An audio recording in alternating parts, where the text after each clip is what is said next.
Right. So we are reading from the Srimad Bhagavatam and discussing the Bhakti Tattva, Bhakti Yoga. We have been discussing the various verses from the Srimad Bhagavatam, the glories of Bhakti, what is Bhakti Tattva, how the Bhakti enables one to understand the Lord. Bhakti makes one fearless, and also that is the root. If we perform the Bhakti, everything else will be taken care, like the watering the root nourishes the entire tree. Also, in the Bhagavatam, seventh canto, Prahlad Maharaj talks about the bhakti that has to begin from the very beginning of our life, from the very early childhood of our life. So, bhakti should be practiced from the childhood. Unlike we hear from the people that this is too early to start, you are too young, you should focus on your career and business and making money and so many things. And once you're retired, and then you should take up the process of bhakti when you have nothing to do. So it is such a contradictory statement, uh, just contradictory to what scripture says. In the scriptures, Prahlad Maharaj in the seventh canto he says, Kaumaram machret pragno dharman bhagavatam hya durlabam manusham janma tad api adruvam arthadam. So what Prahlad Maharaj is teaching is one who is sufficiently intelligent should use the human form of body from the very beginning of life. In other words, from the tender age of childhood to practice the activities of devotional service, giving up all other engagements. The human body is most rarely achieved. And although temporary, like other bodies, it is meaningful because in human life, one can perform devotional service. Even a slight amount of sincere devotional service can give one complete perfection. So, in other words, this is the instruction of Srila Prahlad Maharaj in the seventh canto of Srimad Bhagavatam, Kaumaram Achret Pragno, that devotional service, Krishna consciousness, the process of bhakti has to be practiced from the very early age, from the Kaumara Avastha.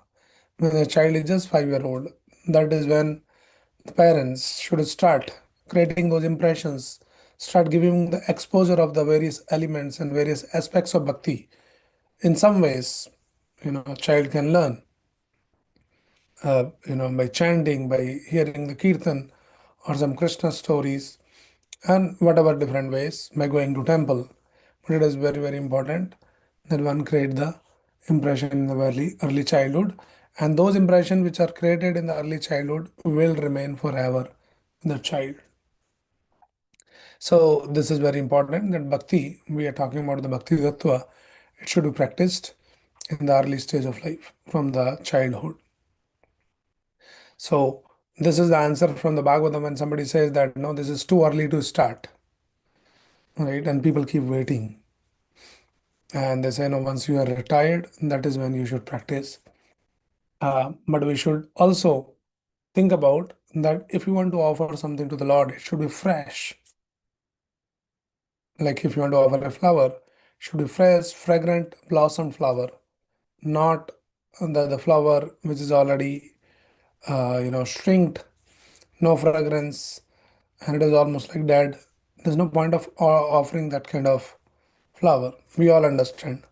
In the same way, if we want to offer ourselves to Krishna, we want to offer our energy or seva to Krishna, it should be offered when we are the peak of our energy, peak of everything.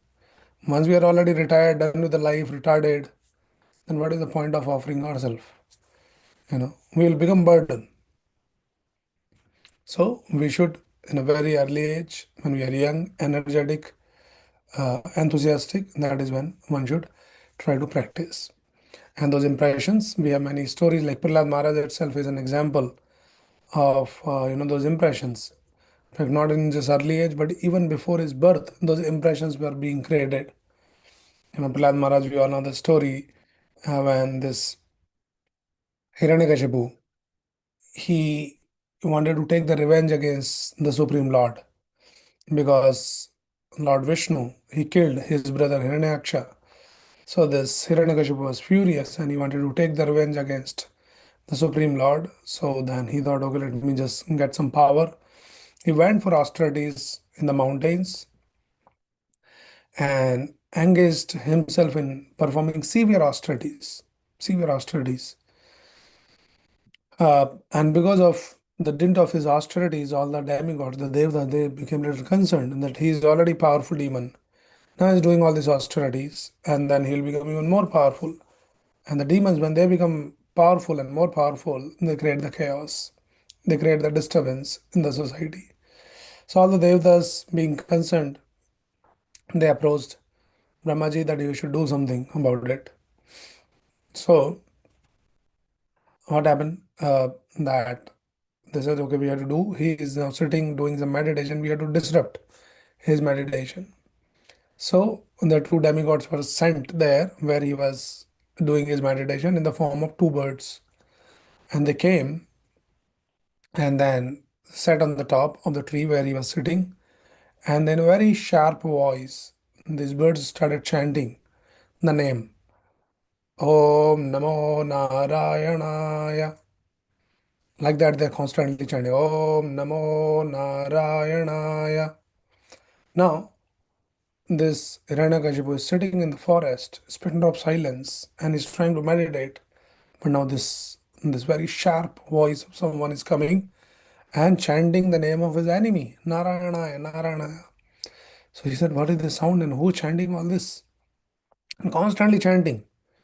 So he tried to tolerate it for some time, but then it went beyond his tolerance, became very agitated, and his meditation broke.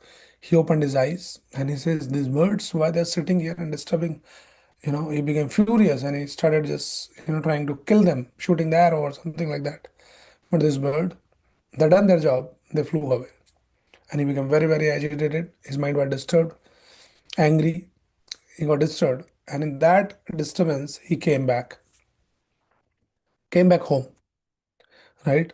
But somehow they did the magic that the sound was ringing in his ears. Om Namo Narayana. It was not going out of his head. So he was very disturbed and then he was stressed and all that. He wanted to release the stress and then that evening, then he united with his own wife, Kayadu. So while he was uniting with the wife, having the intercourse, and that time still that sound was going in his consciousness, in his mind, Om Namo Narayan. And that is when the Kayadu who got impregnate. She became pregnant. But in that consciousness, when she is getting impregnated, the consciousness, Narayana, Narayana, like that is was going on. And then finally he decided that I had to go back again to the austerities and I'll perform the austerities there. So then he went back, and then this Kayadu became impregnate. Now, the news is spread in the demigods that Hiranyakashipu's wife is and is pregnant, and she would give birth to the child, and there will be another demon. So they thought that we'll kidnap Kayadu and kill her, and they kidnapped. But then Narad Muni comes in the scene, and Narad Muni saved Kayadu, saying that in her womb uh, is a great devotee. So do not kill her and please release. So now Kayod was scared that, now they left me, but what if they again change their mind and come and attack and kill me? So please protect Narad Muni. Please give us the shelter. And so Narad Muni says that, okay, you're going to stay in the ashram till the time your husband comes. And also, I bless you that until your husband comes, you will not give birth to this child. The child will remain in your womb. And then when she was staying in the ashram, and we all know the story from the Srimad Bhagavatam that Narad Muni used to narrate Krishna Katha daily. And this Kayadu, she would listen. But while she's listening, and she would fall asleep, like many of us also do sometime in the Bhagavatam class, right? So she was falling asleep. But the child inside the womb, which is Prahlad Maharaj, he was listening very attentively. And from the womb itself, he was just, making that sound of acknowledgement. Hmm, and Narad Muni was completely absorbed in chanting and glories of the Lord. Kayadu is sleeping, but the child inside the womb, he is listening. And in the womb itself, those impressions that Krishna consciousness was imparted to Narad Muni, sorry, to Prahlad Maharaj. And we know that how, in the very early age, before even the birth, he heard about Krishna Katha. Ko Amara Maashrit Pragno. Here it is said, Prahlad Maharaj is saying that from the very early age, but Prahlad Maharaj heard in the womb itself, and then he became such a first class devotee. So this is what he's suggesting also, what he experienced. He himself experienced is telling that, this is how this Krishna consciousness should be taught to everyone from the very beginning of their life. We have another story of Narad Muni itself. So Narad Muni narrated his past life, that how in his past life he was a son of a maid servant. And one time during the Chaturmas, that 4 month of rainy season, this great sages Bhakti Vedantas, they made a stay in one place. And the mother, the Narad Muni's mother, who was a maid servant, she was engaged in assisting those sages. Like she will cook for them, she will wash the vessels and all of that. So while mother is engaged in doing all this work, the child will be playing around. Narad Muni in his previous life as a child, he would be playing around where all these sages were sitting and talking and discussing about Krishna Gada. So they will be talking, and this Narad Muni will be like a child. He'll be keep playing around there. And Narad Muni says that in that association and by the mercy of those great Vedantists, I could hear them describe the attractive activities of Lord Krishna. And thus, listening attentively, my taste for hearing of the personality of Godhead increased at every step. See, he was a child. He's not like very mature, very intelligent. But in the childhood, he could hear, he got exposure of hearing this attractive pastimes of Krishna Katha, the glories of Krishna. And by listening that in that very immature stage of his life, he developed a taste for hearing about the glories of the Supreme Lord. So it is very, very important. We see in this day and age when, the small kids nowadays, it's very unfortunate though. It might sound funny, but it's very, very unfortunate that sometimes now there's a small kids are given those devices, mobile phone or iPad. They're trained in such a wrong way that many of those kids they doesn't even eat food without even watching the screen. And many mothers and the parents they just make the peace with that this is how it is. He should be watching something, and then we'll be feeding, and he doesn't feed, he doesn't eat. But we should understand, we should always remember that you know when we are giving, they're learning from all these mobile phones, games, and all of that. In the same way, if parents are a little careful and conscious, they can also train them in like chanting, telling some Krishna stories and Krishna Katha, and all of that also can be, the kids can be trained like that. So it is very, very important that we very carefully impart this Krishna consciousness from the very childhood, right? So we see in this day and age when childhood is shaped by all these screens and social media and this consumerism and then competition, comparison, and all of that. In the same way, they can be trained in Krishna consciousness. So we have the story of Prahlad Maharaj, we have the story of Narad Muni, that how from the very early age those impressions were created, and then they became such great devotee like Prahlad Maharaj, Narad Muni. They're all Mahajanas, they're we follow in their footsteps like that. So it's very important. And then those who say that, oh, this is too early, and at the end of the life, we'll do all this Krishna consciousness once we are retired, we have nothing to do, then we'll chant and then we'll read. It is the biggest illusion. If somebody thinks like that, he's the most, uh, ignorant person. It cannot happen. Those muscles has to build up from the very early age. Throughout the life, 60 years, 70 years, somebody has done all kinds of materialistic things, all kinds of gramya, all this gossip and all of that. And suddenly you say that now I turned 60. From tomorrow on, I'll chant Hare Krishna. Tomorrow on, I'll read Bhagavad Gita. No, your body mind system will not support you.